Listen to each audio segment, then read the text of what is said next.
Glória a Deus, coisa maravilhosa, né?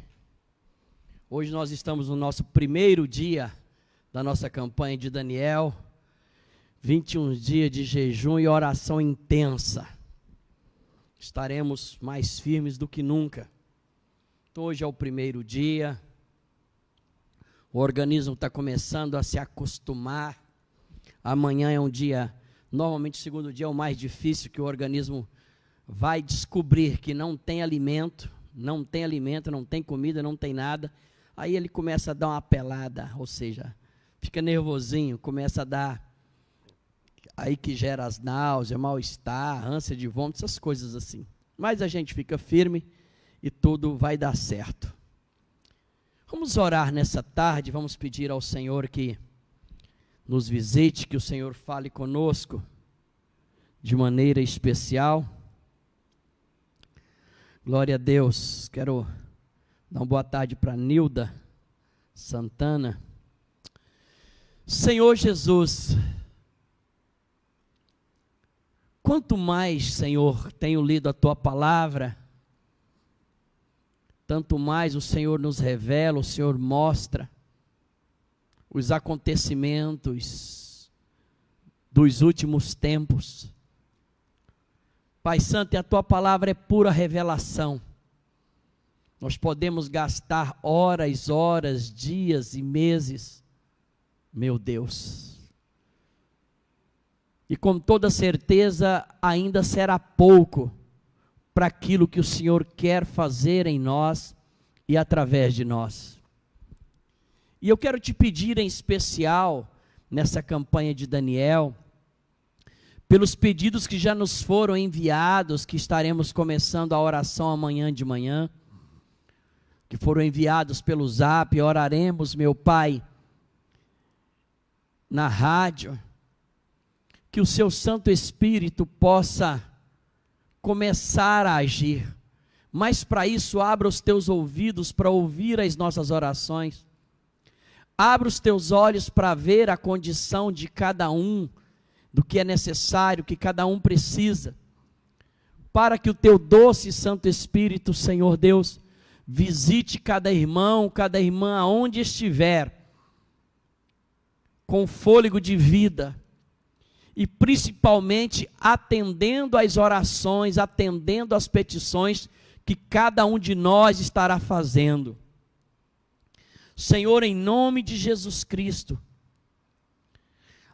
meu Deus, fala conosco, fala aos nossos corações, é isso que eu te peço em nome de Jesus, amém. Abra sua Bíblia comigo no livro de Daniel, capítulo 1, livro de Daniel, capítulo 1, vamos ler o versículo 3 e o 4, diz o seguinte: disse o rei a Aspenaz, chefe dos seus eunucos, que trouxessem alguns dos filhos de Israel e da linhagem real dos príncipes, jovens em que não houvesse defeito algum, de boa aparência, instruídos em toda sabedoria, doutos em ciência, entendidos no conhecimento, que estivessem habilidade para assistir no palácio do rei, e que lhes ensinasse as letras e a língua dos caldeus. Olha, interessante aqui, gente, o que está escrito. É engraçado e é interessante que muitos foram ensinados que se o crente dizimar e ofertar, ele prospera. Escuta bem o que eu vou lhe dizer. Muitas pessoas ouviram o evangelho pela TV, pelo rádio, de várias maneiras, dizendo: se você se torna um dizimista e um ofertante, você prospera.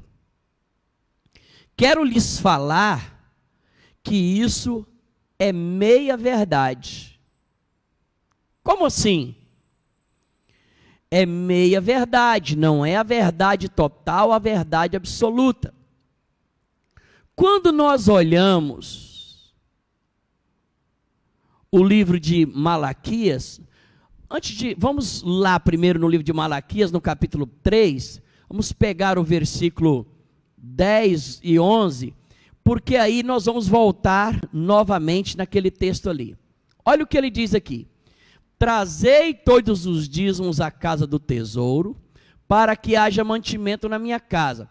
Depois fazei prova de mim nisto, diz o Senhor, se eu não vos abrir a janela do céu, e não derramar sobre vós bênção tal de que haja lugar suficiente para recolherdes. Versículo 11. E por vossa causa repreenderei o devorador, e ele não destruirá os frutos da vossa terra, e a vossa vide no campo não será estéril, diz o Senhor. Versículo 12.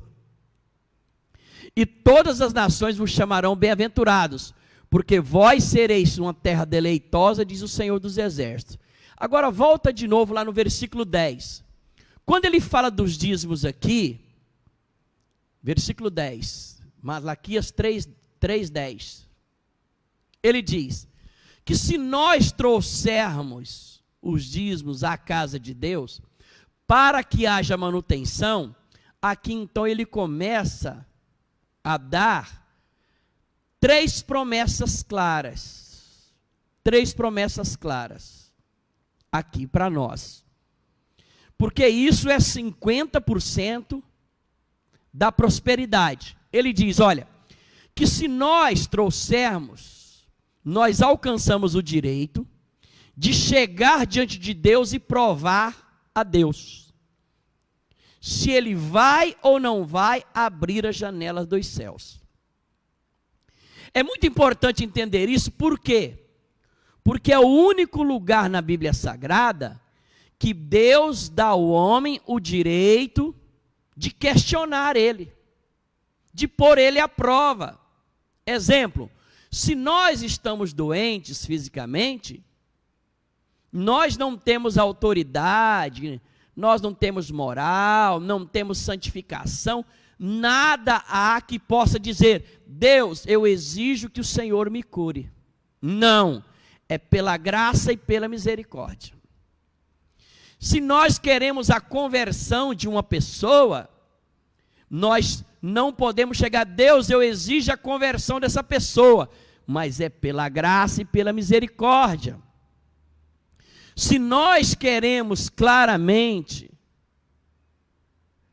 que Deus possa derramar do seu Espírito sobre nós, nós não podemos exigir e dizer, Senhor, é obrigado. Não, é pela graça e misericórdia. Mas quando se trata da área financeira, ele diz que se eu trouxer o meu dízimo e a minha oferta à casa de Deus, eu alcanço o direito de provar Ele nisso, dizendo, Deus, o Senhor vai ou não vai abrir a janela dos céus? O Senhor prometeu que se eu fizesse a minha parte, o Senhor faria a sua. Se eu trouxer os dízimos à sua casa, o Senhor abriria a janela dos céus. Por que janelas e não portas?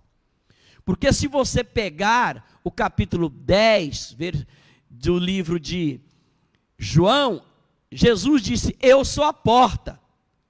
Então, na verdade, Deus não vai me abrir uma porta, porque a porta já está aberta, porque eu já entrei por ela, e a porta é Jesus Cristo, e eu já sou convertido, e você também. Então Ele vai abrir a janela dos céus, porque a janela é menor que a porta. Ele está dizendo o seguinte, olha, a porta, que é Jesus Cristo, precisa ser maior no seu coração que a janela, ou seja, a janela tem que ser menor aqui dentro, sua base financeira precisa ser menor, o amor, ou apego, ou apreço ao dinheiro, precisa ser menor que o amor que você tem pela porta, que é Jesus Cristo. Então ele diz aqui, essa é a primeira de todas as suas ofertas para nós, ou seja, ele está dizendo, eu te prometo, que se você trouxer os dízimos à minha casa, para que haja manutenção, eu vou abrir as janelas dos céus. Essa é a primeira promessa. Segunda, olha o versículo 10, versículo 11. Ele diz: segundo, por sua causa eu vou repreender o devorador para que não destrua os frutos da vossa terra, da sua vida. Ou seja, você não vai passar por acidentes, não vai adoecer facilmente, porque com farmácia é o devorador roubando dinheiro, roubando seu dinheiro. Não vai bater seu carro, porque é Satanás roubando seu dinheiro. Você não será assaltado, porque é Satanás roubando seu dinheiro. Você não vai tomar prejuízo, porque prejuízo, roubo, farmácia, hospital, tudo isso é o devorador devorando, tomando, pegando o seu dinheiro. E ele garante que se eu trouxer o dízimos e a oferta à casa de Deus, ele vai abrir as janelas dos céus e o devorador será o quê? Repreendido. Terceira promessa, que a nossa vida no campo não será estéril, ou seja, nós não seremos pessoas estéreis, mas pessoas o quê? Produtivas. Tem muitas pessoas que estão me ouvindo e vão me ouvir, cujas vidas delas é vida de estéril, é vida de quem não produz, é vida de quem não cresce financeiramente, de quem realmente não tem, às vezes nem trabalho tem, nem emprego tem. Mas por que essa pessoa não tem emprego? Porque essa pessoa ainda não decidiu trazer os dízimos e as ofertas à casa de Deus. Exemplo, ela estava no emprego, ela saiu do emprego, ela recebeu os direitos trabalhistas.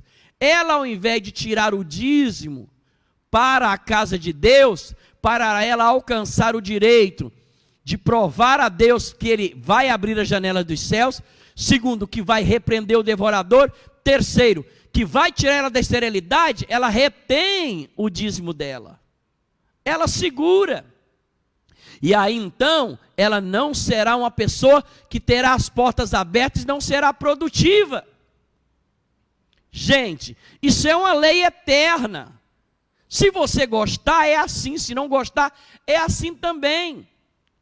Interessante, por exemplo, eu vi uma situação engraçada. O pastor Jorge, mais a pastora Júlia, eles moravam aqui em Salvador. Aí ele sempre trabalhou na Petrobras, sempre foi dizimista e ofertante fiel.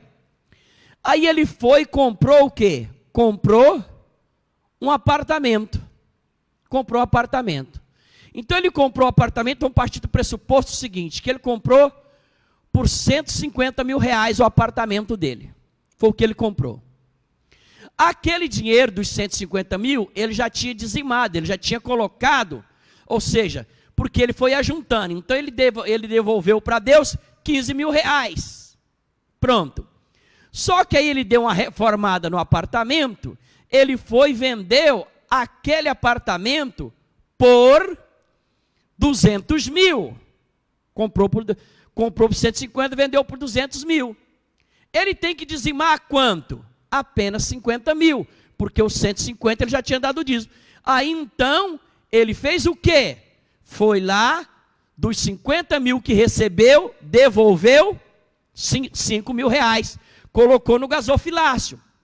Pronto. Aí ele ficou com 195. Com 195, ele foi e comprou um outro apartamento e foi pagando, ou seja, foi dizimando e tal, e ele quitou. Aí ele mudou lá para Pituba. Aí ele pegou aquele apartamento, ele deu, parece que não me engano, coisa de 300 mil. Isso é um dinheiro aleatório. Mas ele já tinha dizimado durante o tempo ali, que ele estava pagando as prestações. Aí ele reformou o apartamento, vendeu por quanto? Aí ele vendeu por 450 mil. Mas ele já tinha dizimado de 300. O que ele fez então? Ele tinha dizimado agora de 150 mil. Ele foi e devolveu para a casa de Deus 15 mil reais. Bispo, mas 15 mil é muito dinheiro. Sim, é por isso que aí agora ele mudou lá para São Paulo, ele comprou um apartamento, Deus abençoou, um apartamento muito mais luxuoso que era o daqui. Olha para você ver, as janelas dos céus foram abrindo para eles, Ou seja, o devorador não devorou o seu dinheiro e, acima de tudo, ele não é estéril, continua produzindo, crescendo. Saiu do apartamentozinho aqui na Maralina e agora mora num bairro extremamente muito bom, um bairro muito bom, lá em São Paulo, lá em Paulínia. Porque ele foi devolvendo o dízimo para Deus. Mas a pessoa que vende e ela retém, ô irmão, você verá, essa pessoa fica estéril, ela não prospera, ela não avança. Por quê? Porque ela não traz Deus para o seu negócio, não traz Deus para o seu empreendimento, não traz Deus para aquilo que lhe é necessário. Então, dizimar e ofertar é 50%.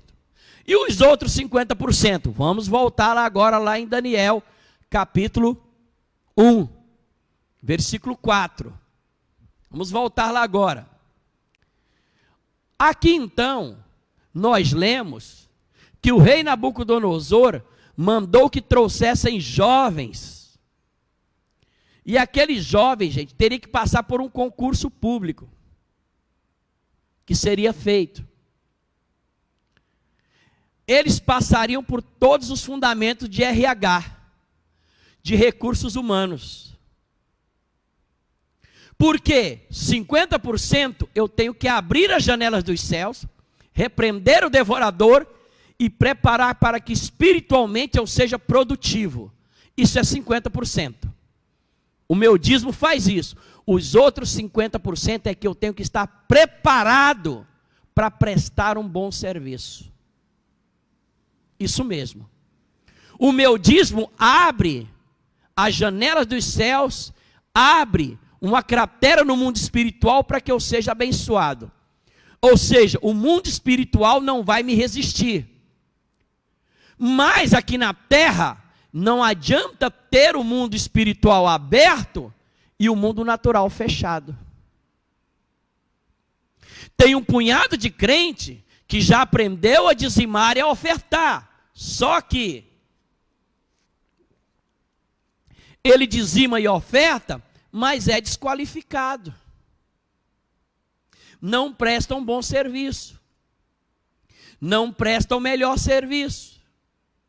Aí ele reclama, por que é que Deus não me abre as janelas dos céus que ele prometeu? Querido, no mundo espiritual ela já está aberta.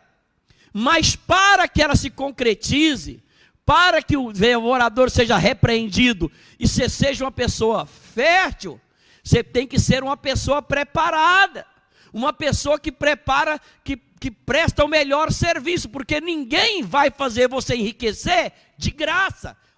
Ou seja, para que você e eu possamos prosperar, nós temos que prestar um serviço de excelência. E aqui, Daniel, ou seja, no livro de Daniel, ele começa dizendo, para que a pessoa, quais as qualificações? Primeiro, que não tivesse defeito algum. Para você ver que naquela época, as pessoas deficientes físicas já estavam do lado de fora. Já havia um preconceito claro contra os deficientes físicos. Para você ver que naquela época, eles já estavam do lado de fora. Mas é bem interessante também, porque as tarefas que eles iriam desenvolver necessitaria agilidade. E naquela época não tinha cadeira de rodas, né, gente? Como tem hoje, inclusive motorizadas. Mas eu quero ir para o segundo ponto. Além disso, ele teria que ter o quê? Boa aparência. Boa aparência. E é sobre isso que eu quero falar com você.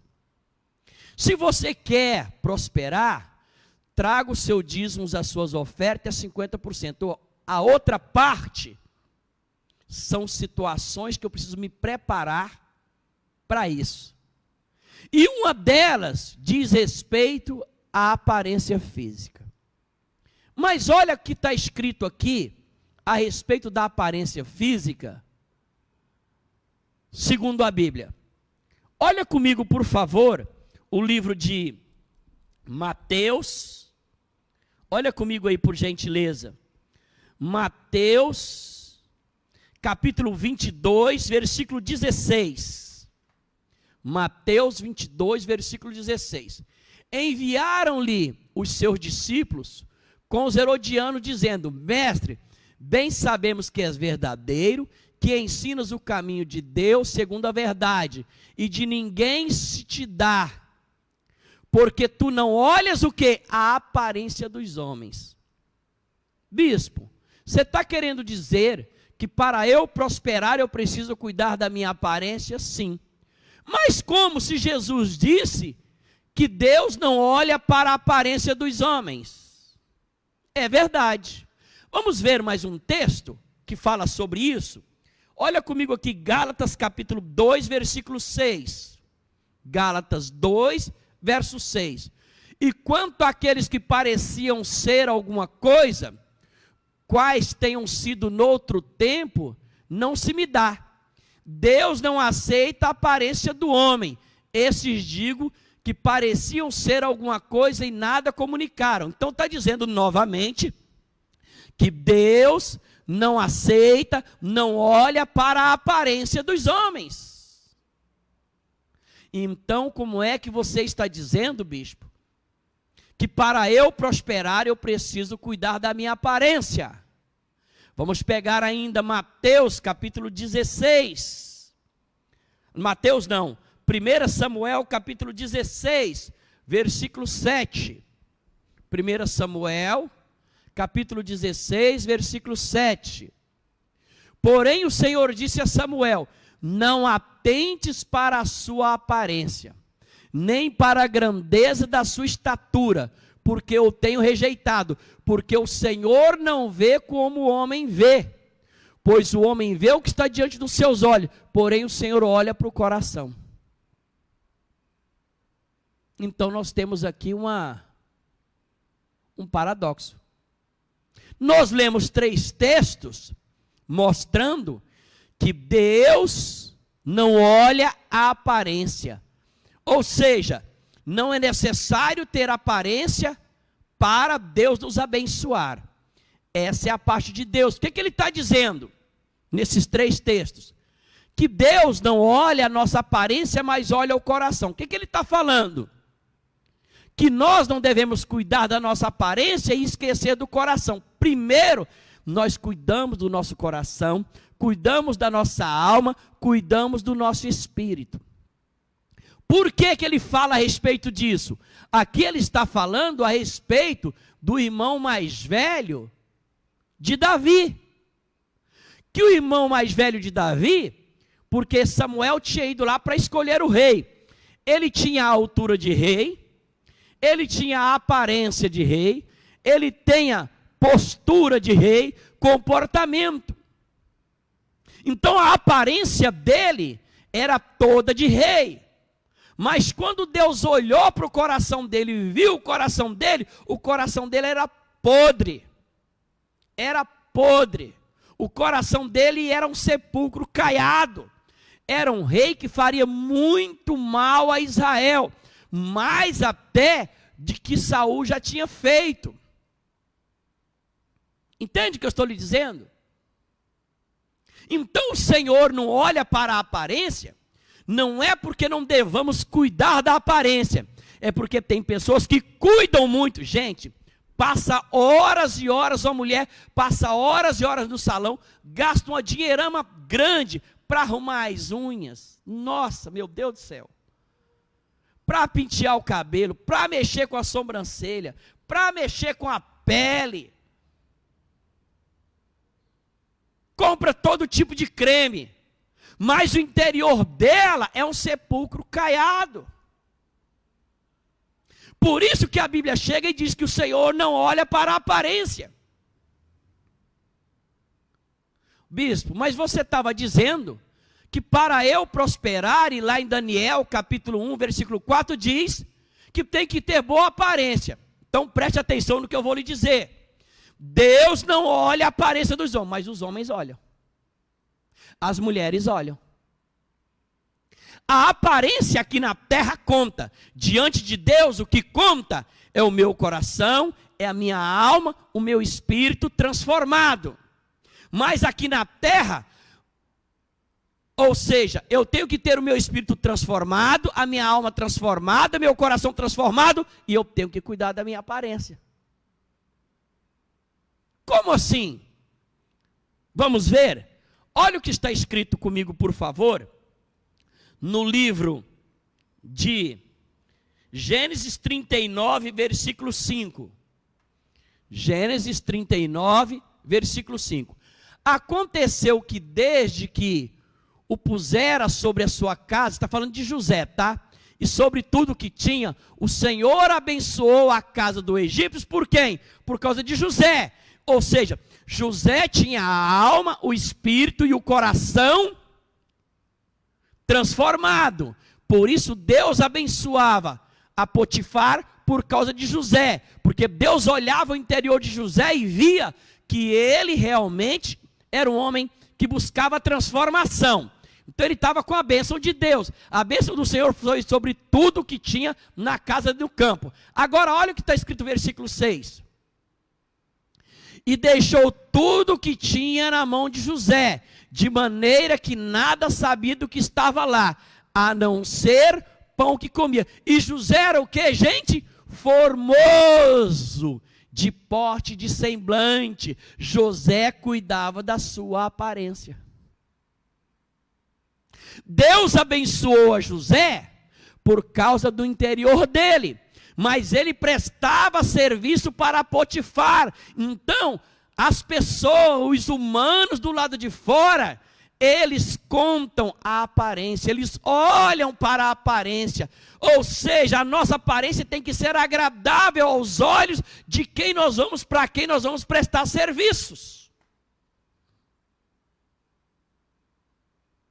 Para você ver aqui, que no versículo 5, você vê Deus abençoando a José por causa do interior. Mas a palavra de Deus ressalta aqui, que José era formoso de porte e de semblante. Ou seja, ele tinha postura, tinha comportura. Ele era um homem que cuidava da aparência dele. E você precisa entender que isso é uma realidade. Olha comigo também, lá no livro de 1 Samuel, capítulo 16, versículo 17. Diz o seguinte: então disse Saul ao seu servo: buscai-me um homem que toque bem, que faça bem feito, trazei-mo. Olha o versículo 18. Então respondeu um dos moços: eis que eu tenho visto um filho de Jessé, o belemita, que sabe tocar bem, é valente, é vigoroso, é homem prudente, prudente em palavras e o que? De gentil presença, ou seja, tem boa aparência. A aparência conta. Você viu que Davi, quando foi escolhido, ele foi escolhido porque ele era guerreiro, ele foi escolhido porque ele era homem de Deus, ele foi escolhido porque ele era prudente, mas porque ele era de boa aparência, ele era uma pessoa apresentável. Vamos ver mais um? Olha o que está escrito ali, estou falando dos homens primeiro. Olha comigo, por favor, 1 Samuel capítulo 9, versículo 1. 1 Samuel capítulo 9, versículo 1. E havia um homem de Benjamim, cujo nome era Quis, filho de Abiel, filho de Zeror, filho de Becorate, filho de Afia, filho do homem de Benjamim, homem poderoso. Versículo 2. E este tinha um filho cujo nome era Saul, moço de tão belo que entre os filhos de Israel não havia outro homem mais belo do que ele, desde o ombro para cima sobressaía. Então, olha para você ver aqui, Saul era um homem extremamente cuidadoso, zeloso com a aparência, era um homem extremamente bonito. A aparência conta assim. E olha, que eu estou falando da aparência dos homens, que é menos exigido que das mulheres. Vamos ver então a respeito de mulheres? Olha o que está escrito aqui. Olha comigo aqui, Gênesis 29, 17. Aliás, Gênesis 12, 11. Vamos ver Gênesis 12, 10. 12, 10. E havia fome naquela terra, e desceu Abraão ao Egito para peregrinar, porquanto a fome era grande na terra. Agora o versículo 11. Aconteceu que chegando ele ao entrar no Egito, disse a Sarai, sou mulher, ora bem sei que és mulher o quê? Formosa à vista. Quer dizer que Sarai aqui, gente, a Sara, já estava acima de 80 anos, mas mesmo assim era uma mulher extremamente zelosa e cuidadosa com a aparência, era uma mulher que se cuidava. Quero voltar a falar, se exigem que os homens tenham boa aparência, para a mulher ainda é muito maior a cobrança. Você pode observar que Sara era uma mulher extremamente formosa de aparência. Era formosa por quê? Porque ela se cuidava. Olha comigo ainda, por favor, capítulo 26, versículo 6 de Gênesis. Gênesis 26, versículo 6. Habitou Isaque em Gerar, versículo 7. Perguntando-lhe os homens daquele lugar acerca da sua mulher, ele disse, é minha irmã, porque temia dizer, é minha mulher, para que porventura dizia, não me matem os homens daquele lugar, porque ela era o quê? Formosa à vista. Então, Sara era muito bonita, Rebeca era extremamente linda. Para você ver que no reino dos homens, a aparência conta. Agora, olha comigo, por favor, capítulo 29, versículo 16. 29, 16. E Labão tinha duas filhas, o nome da mais velha era Lia, e o nome da menor era Raquel, versículo 17. Lia tinha olhos tenros, mas Raquel era o quê? Formosa de semblante, formosa à vista. Raquel era extremamente bonita, e Lia era a mais feinha, porque ela não se cuidava. A Bíblia tem tudo, meu irmão. Aí você fala, bispo, quando se fala de cuidar, cuidado como? Abre comigo lá no livro de Ruth, capítulo 3, versículo 1. Ruth, capítulo 3, versículo 1. Livro de Ruth, capítulo 3. E disse Noemi, sua sogra, minha filha, não hei de buscar descanso para que fiques bem? Versículo 2. Ora, pois, não é Boaz com cujas moças estiveste de nossa parentela, eis que esta noite padejará a cevada na eira. Para aí um pouquinho. O que ela estava fazendo? Ora, gente, Ruth era viúva. Era viúva, Noemi era sogra, ou seja, ela era casada com um dos filhos de Noemi, que morreu. E ela então veio de Moabe, até dos Moabitas, para estar ali com ela, lá na terra de Belém. O que aconteceu? Chegou um determinado momento que Ruth saía para trabalhar, para trazer comida para ela e para Noemi. Aí então Noemi tinha um parente chamado Boaz, e ela chama a Ruth e fala, olha, eu não hei de trabalhar para que você fique bem, porque você tem feito muito bem a mim. Boaz é solteiro, e ele pode ser o homem que eu vou ajustar, que eu vou arrumar para casar com você. Ou seja, Noemi casamenteira. E todos sabiam do coração de Ruth. Todos sabiam o quanto que Ruth tinha um espírito, uma alma e um coração transformado. Mas quando Noemi fala de Boaz, olha o que acontece no versículo 3. Olha o que ele diz ali. Versículo 3. Lava-te, pois, unge-te e veste os teus melhores vestidos.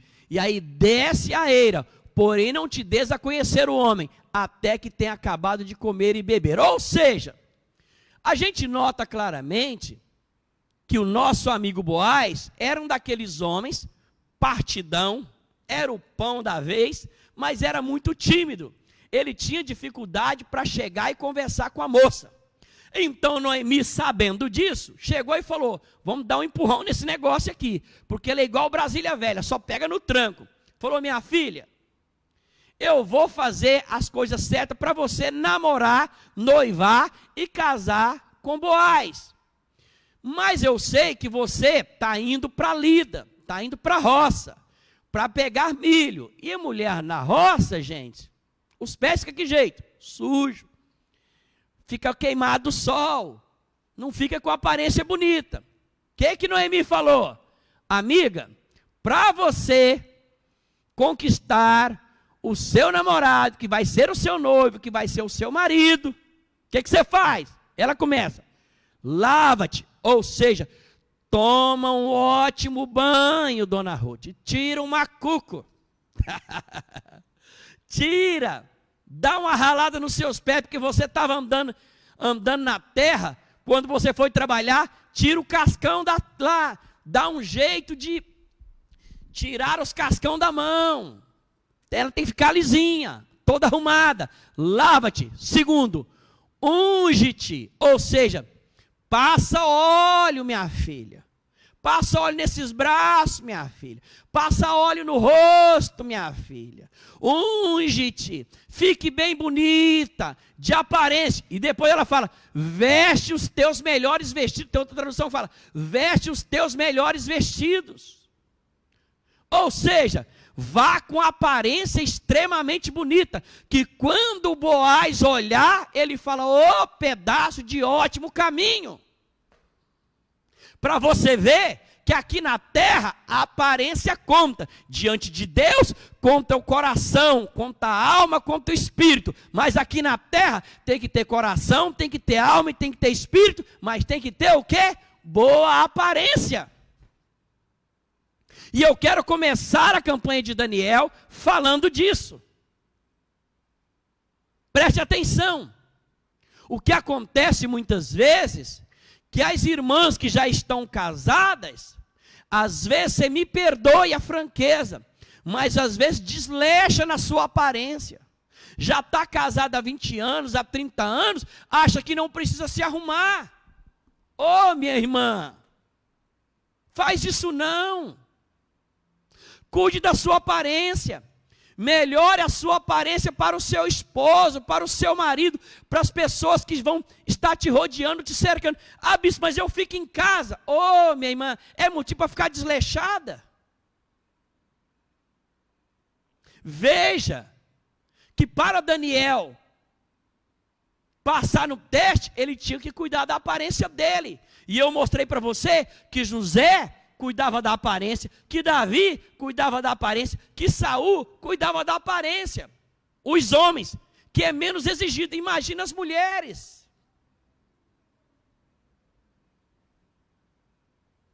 Nisso, eu posso dar um testemunho.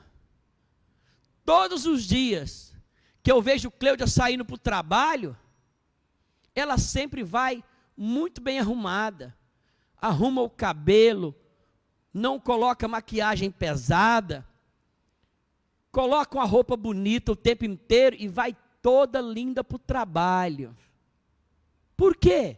Porque ela vende a aparência dela lá no consultório também. Ela tem que se fazer agradável. As pessoas precisam entrar no consultório e sentir o bom cheiro que sai do perfume dela. Isso ajuda. Aí você fala, bispo, mas e se não cuidar disso? Uma coisa é certa, principalmente essa coisa de psicologia, que a pessoa que chega lá para ser tratada, ela vai julgar a outra pessoa. Eu falei, eu não gostei do cheiro dela, já vai embora. Não gostei da aparência, ela é desleixada. Não gostei da aparência porque ela se veste com o cabelo todo enfuranhado. Ô, minha irmã, você está vendendo a sua aparência. A sua aparência ajuda você a vender o seu produto.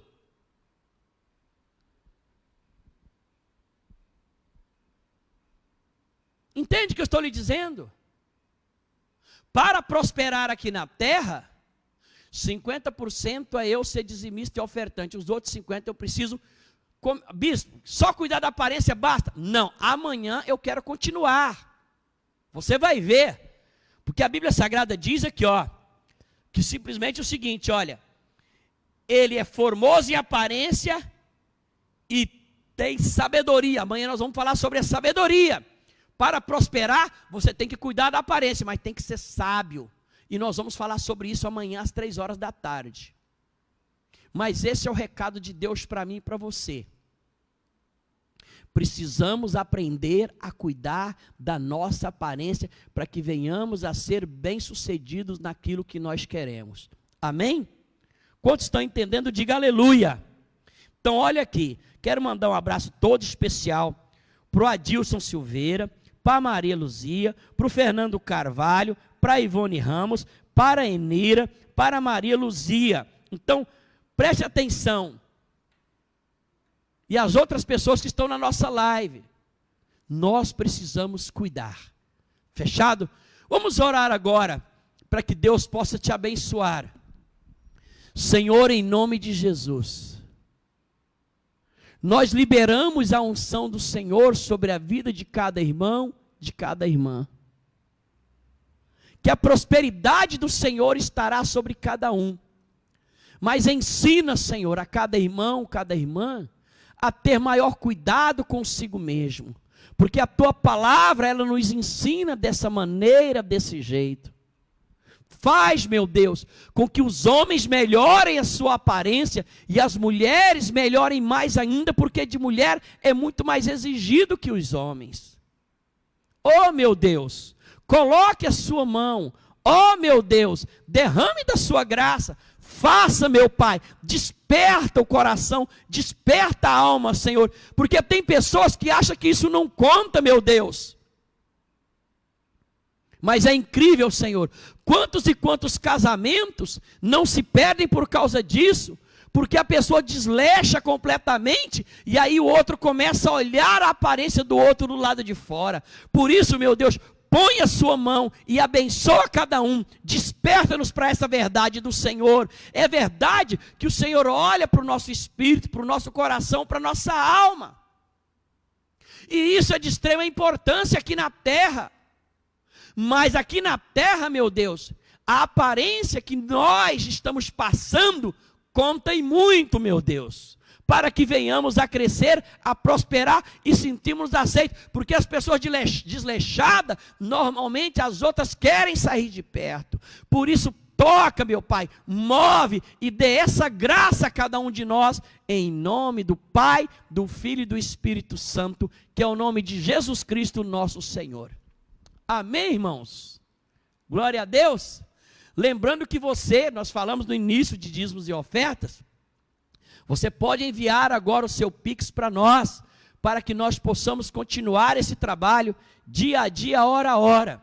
E lembrando que amanhã às 15 horas nós teremos continuidade. Nós vamos falar que para prosperar não basta ter aparência, tem que ter sabedoria. E eu vou te explicar o que é sabedoria. A sabedoria que vem do alto, a sabedoria que vem de Deus. Mas não basta ter só sabedoria, tem que ter ciência, tem que ter conhecimento. São vários os fundamentos, são 7 fundamentos. Então a semana inteira nós vamos estar falando sobre esses fundamentos do livro de Daniel. Ok? E hoje às 19h30 eu quero pregar, eu quero falar com você. Ontem eu estava falando sobre os fundamentos, ou seja, sobre os 5 sinais que antecedem a volta de Jesus. E hoje à noite, o livro de Daniel, ele fala sobre o Apocalipse. E eu quero tocar nesse assunto. Hoje às 19h30, quero falar sobre a grande tribulação. Quando será a grande tribulação e o que vai acontecer nela. Por isso, chame pessoas para estar conosco na live às 19h30, porque nós vamos falar sobre esse tema, a grande tribulação, o tempo de duração dela e quando vai acontecer e como será. E você vai ver que eu não quero nem estar perto quando for essa grande tribulação. Deus me livre, haja coisas ruins, ok? Que Deus abençoe você, te guarde, Deus dê a paz, e até às 19h30 com esse tema, a grande tribulação. Isso nós vamos estudar a partir do livro de Daniel, viu? Não de Apocalipse. Nós vamos em Apocalipse, mas a partir do livro de Daniel. Deus abençoe você e até amanhã às 15 horas e hoje às 19h30. Até lá, em nome de Jesus.